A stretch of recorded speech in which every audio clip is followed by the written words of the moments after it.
हमरा पृष्ठभूमि में देख सकै छी जे बड़ गाछ लग पूजा भऽ रहल छै। बड़ के हिंदू धर्मावलंबी सबके दृष्टिसँ देखल जाए तऽ बहुत महत्व छै।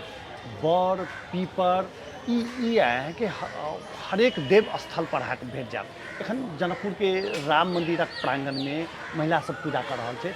आइ बरसाइत पाबनि भेला के कारणसँ आइ कहल जाइ छै जे ब्रह्मा विष्णु महेश तीनू के एहि गाछ में वास भेला के कारणसँ विशेष महत्व रहै छै।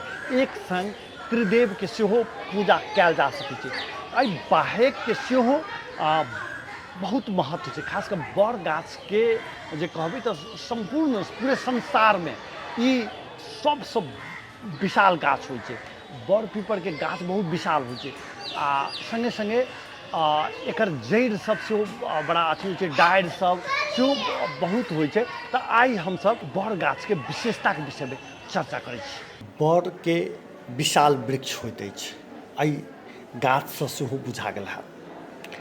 एकरा बट वा बड़ सेहो कहल जाइत अछि। ई एकटा स्थलीय द्विबीजपत्रीय एवं सपुष्पक वृक्ष अछि। एकर तना कही वा गाछ कही सीधा होइत अछि एवं कड़ा होइत अछि।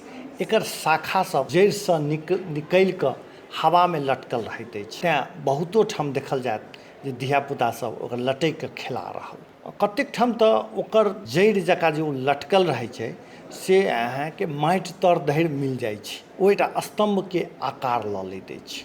एकर फल छोट आ गोलाकार एवं लाल रंगक होइत अछि। एकर भीतर बीज पाओल जाइत अछि। एकर बीज बहुत छोट होइत अछि मुदा गाछ बहुत विशाल। एकर पत्ता चौड़ा एवं करीब अंडाकार होइत अछि। एकर पत्ता शाखा एवं किलकक के तोड़ला पर दूध जेहन रस निकलैत अछि, जेना लेटेक्स अम्ल कहल जाइत अछि वा एकरा लेटेक्स अम्ल कहल जाइत अछि। कतेको एशिया आ प्रशांतक कथा में आ धर्म में बड़क गाछ के बहुत प्रमुखता के साथ उल्लेख कयल गेल अछि। एकर चर्चा बौद्ध धर्मक पाली सिद्धांत में सेहो पाओल जाइत अछि।